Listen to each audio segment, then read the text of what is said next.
edition of the show will discuss India's draft space-based remote sensing policy 2020. The policy aims at encouraging various stakeholders in the country to actively participate in space-based remote sensing activities, which will in turn lead to enhanced commercialization of space technology.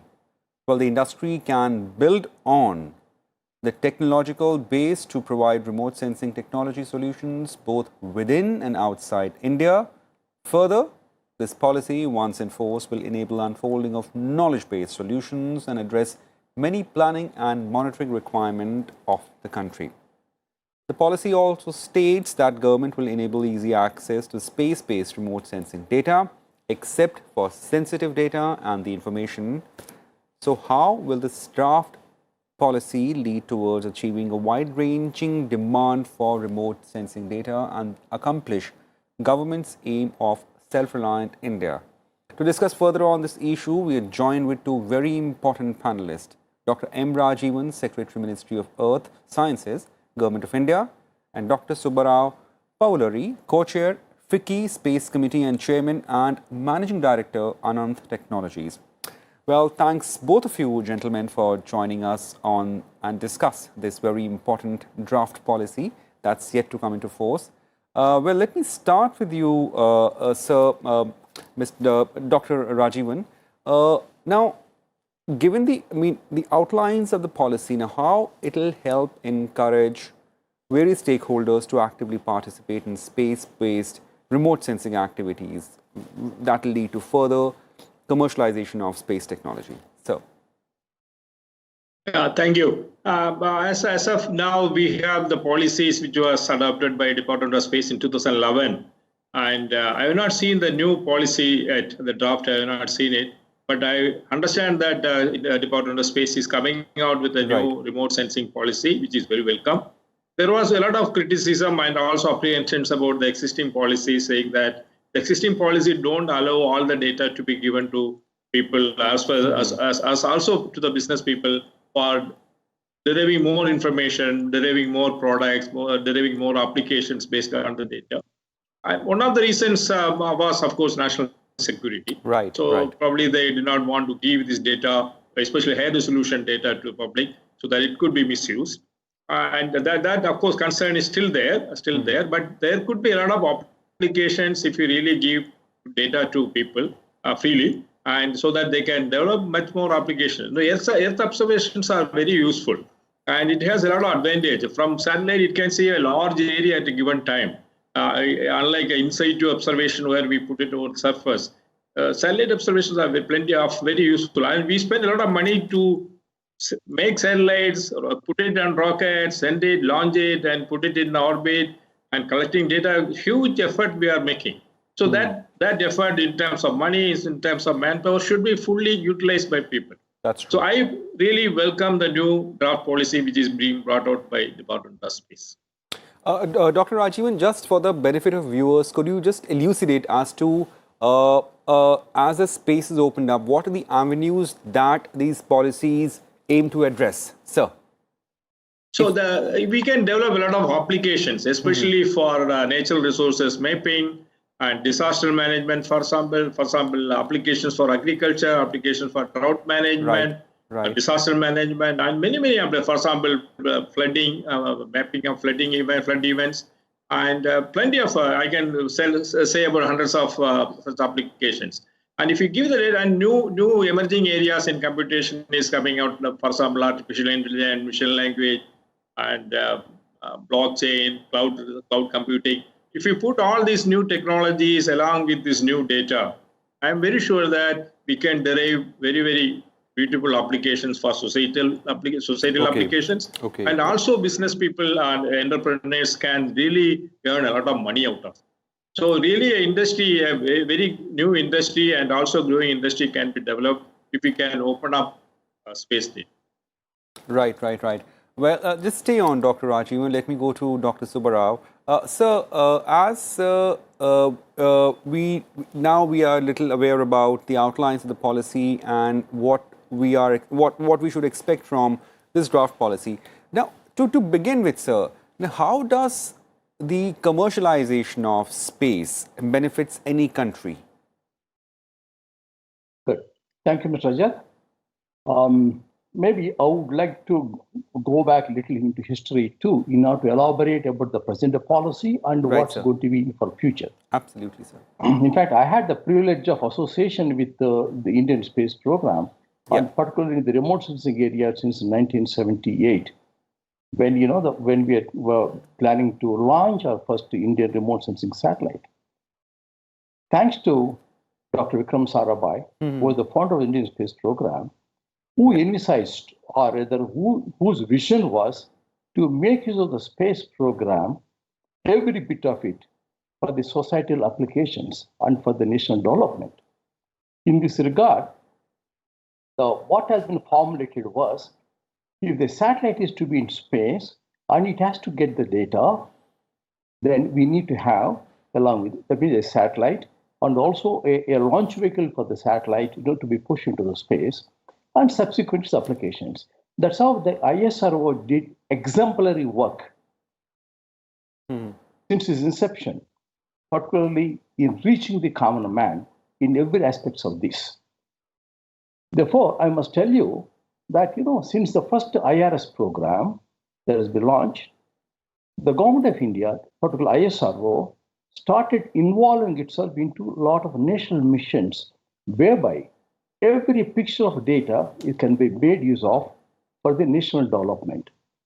In this regard, it is not only that they were in the process of supplying the data, but also making the stakeholders part of the entire program.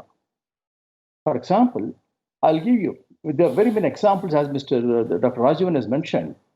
And one such example I can give you immediately is, to begin with, there's a program called National Natural Resources Development in the country. A kind of a framework has been created in which the remote sensing data from Indian satellites, Earth observation satellites, will be made use of, deriving a lot of data for the natural resources, about natural resources. It can be about water, it can be soils, it can be about forests, it can be anything of that. Bring them into a national natural resources management system. It was a beautiful system that has been incised. In fact, I must tell you proudly, as a part of the space program, and also been continue to work with the space program today in the country, that no other country in the world made use of its space assets as much as India, that is ISRO, made use of for this country. Right. That is really kudos to our space scientists in the country, in ISRO, particularly on that. And the other one is about, we had a mission called the groundwater mission. Those days it was named after Rajiv Gandhi groundwater mission, in which the idea is to find out, identify the groundwater and enable the groundwater to be made available to the people. So therefore, the job of the Indian space program and the remote sensing was to identify the potential groundwater locations in the country. That is very cost effective. That, the entire country was taken as a mission program, and they've been identified. The groundwater was, provided the various stakeholders, like the state government departments, have been involved into the program. And similarly, the other one is about related to the forest program in the country. See, we have the huge forests in the country, but because of the environmental impact that's happening, because of the deforestation, etc., we wanted to find out what exactly are the forests today in the country. So therefore, in fact, we derived a lot of statistics using the satellite data and assess each zone, how much is the forest area in that. And of course, that's subsequently that being used for a lot of forest management, surveillance and management for many other uses also into that. And the next program, a lot of things are happening about the infrastructure. See, what we need to understand is, basically, when there was no remote sensing data, no satellite data, it was a certain kind of map it was prepared, was made use of for the development activities. Now here we have a satellite data, which has a huge bandwidth, which can give you the whole synaptic view in one go. So that is extremely good for planning of any other infrastructure projects. Right. So therefore, many initiatives happened from the Department of Space, ISRO, to identify, for example, about 15 kilometers length, a gas pipeline is to be laid down. Well, it becomes easy to work on this because we have the land use. So we have the other soil conditions. Then where the forests are, where the pipeline is going through the cities, or what kind of, all the bit of information can be derived out of that. So therefore, it becomes very easy for us to be making the part of the development activity itself into that. And the other one is, as you mentioned, disaster management. India is prone to many disasters. It can be, the floods in the North India, it can be in the Godavari River Basin or anywhere. In fact, effective solution, not only mapping the flood-related areas, but also identifying what kind of solutions can be provided in that. So therefore, even the solutions are provided in that. So that way, it becomes the part and parcel of our entire planning ecosystem in this country. And the Planning Commission also took a lot of interest in that. Every state government departments become the part of these. And entrepreneurs like me, who were the part of the same program, took advantage of these. And we started working from a company again back into that. So that's why today, that is what is happening so far. Now let's talk about the present program and what's going to be for futuristic in that. In this, we need to recall recently whatever the Prime Minister, Mr. Modi, has given the call to the nation under Atmanirbhar program. Yeah. That it is not only the government which is going to deal with every solution that is needed for the country. Therefore, it has to be a lot of private initiative also to become the part of this. So under this Atmanirbhar program, Bharat, now there is a liberalization, the change in the policy have been identified in terms of the entire space program. And the space is divided into two. I can say there are three segments in the space program. The one is on the launch vehicle side, other one is about the satellite, and the third one is applications on the ground. Now, in terms of launch vehicle and the satellite and that program, the government has already announced a liberalized space program wherein they were taking the Indian industry as co-traveler. Like this, there are a few other points also which are very, very relevant to us for Indian industry. Now, they have come up with a new program, new policy initiative in the remote sensing program also. That is what we are discussing now. Now, in this program, earlier, only the government of India, which means ISRO, was responsible for launching the satellites and deriving the satellite data from that, and give it to the public or give it to the government, other stakeholders for deriving the information and put it to use. Now, that has been liberalized in terms of that. Now, entrepreneurs like us or anybody now can have their own satellite program, remote sensing satellite program, which means Earth observation program. They can design their own satellite, they can launch their satellites, and they can also derive the information and put it to use. So that means the Indian entrepreneurship is going to be, that's opened up. Right, sir, right. Just stay on Dr. Subbarao. Let me go to Dr. Rajivan. Sir, one of the very important issue about this policy happens to be the concern of data. Now, let me read one of the clauses of the policy that any service providers will be free to provide remote sensing data and services to any user in the country. Now, how far can service provider use discretion on providing data? Are there enough safeguards in the policy, especially concerning what we term the sensitive data, having national security and international obligations ramification? Yeah, Dr. Rajivan, sir. Yeah, that is true. That is true. So while making reforms in the data sharing as well as opening about data, we also have to be very careful about our national security. And because this data can be misused by anyone, and even our neighboring countries or any enemies can use this data, and they can develop applications which can be harmful to us. So we need to have some kind of a strategy to ensure that this data not misused, and it is effectively used only for some good purpose, good commercial purpose, which will not harm our country. So that should be very much interested, and it should be completely done with some kind of regulations as well as any other restrictions. And but by simply saying national security, at the same time, we should not completely say that no data will be given. That's that should not happen. We should open up, but with some restriction to ensure that the data is not misused and data is given only to safe hands, and ensure that the safe hands will use the data only for good commercial applications for society. So that we should ensure. So there should be a kind of a monitoring mechanism kind of a regulatory mechanism in sharing the space-based data. That should be done. That should be there. We cannot compromise our national security. That should be very, very important. Well, that's true. We cannot surely compromise on our national security and the sensitive data that can be accessed, as Dr. Rajivan mentioned. Now, let me come to you, Dr. Subbarao. Are there enough provisions in the draft policy that will make players aware of their roles, eligibilities, responsibilities, and accountabilities? Sir.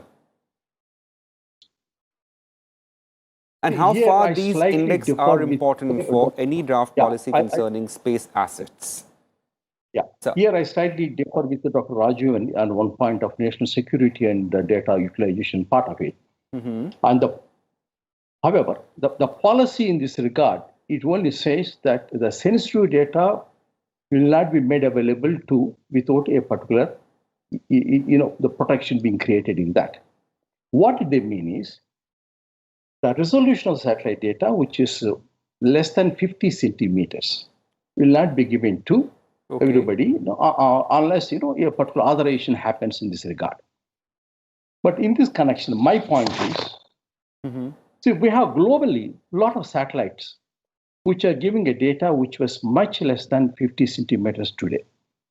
And needs for such kind of a data in this country also, in India, which is very large, and the needs development, accelerated development, we have that kind of requirements are much, much higher. For example, you take the satellites like a WorldView 3, a GeoEye, or a SuperView. In fact, very many satellites which have less than 50 centimeters data. And they are making available the data globally. And if you don't get the data, somebody else will get the data and make use of the data elsewhere. So my point here is the National Security Restrictions have to be there, surely. But data covering the sensitive areas or strategically important locations should not be made available to others easily from our country without an authorization. We agree to that. To that extent, a restriction are placed. Already the draft policy is taken care of that. That's good for that. But that should not be against using the data for national development. It is absolutely necessary, particularly for infrastructure areas today. I'll just give an example. Let's look at the Google Maps today. The Google uses high resolution data, drone data, then many data, and combine them together and provide the Google Maps. They are freely available to everybody. It is not necessarily that, though national security is important, enough safeguards to be provided there, as far as the sensitive areas and strategic important locations are concerned. But it does not mean that restrictions should be put so much that the data should not be made available to somebody to make use of the data for the national development. That kind of restrictions should be made. And in this case, and they say that they also be clear in the policy. But my only thing is you must have the timelines. When a client approaches me with a particular activity, when I apply for this kind of authorization to make use of the data, it should not take a long time. Then my client will run away. He said the needs are today, not for tomorrow alone. So therefore, there must be time limits to be put. That the data that has to be authorized should be cleared within a fortnight or within 1 month, something like that. That has to be put into it. To the extent that the policy, the policy has been announced, the guidelines have to be to take care of that. Sure. Yeah. You underline guidelines should also be there. Dr. Rajivan, let me come to you here. Now, very important, just one more question on the national security before we wrap up. Has different mechanism for authorizing dissemination of sensitive data been envisaged in the policy draft? If you've gone through it threadbare. As I said in the beginning, I have not gone through threadbare about this policy document, so I'm not sure. But I am very sure they must have taken care of the national security issues in the draft appropriately. But I agree with the point Dr. Subbarao was raising, that mainly because of talking about security issues, we should not completely say no to the people. And so only thing, we should have some kind of a monitoring mechanism, strategy, and kind of a mechanism in which make sure that it is not going to an enemy, first of all, and he doesn't use it against the country. That's all. So some mechanism, regulatory mechanism should be there. Otherwise, data should be open. It will give much more advantage than just holding the data with us. Right, right. Just one last question to you, Mr. Subbarao. Now, given your vast experience in the space asset sciences, now will there be any logistical challenges? Given the policy will have multiple players who would establish remote sensing satellite system and the ground infrastructure as well. I mean, what logistic challenges can be seen there, Dr. Subbarao? Yeah. Let us divide this perhaps into two parts.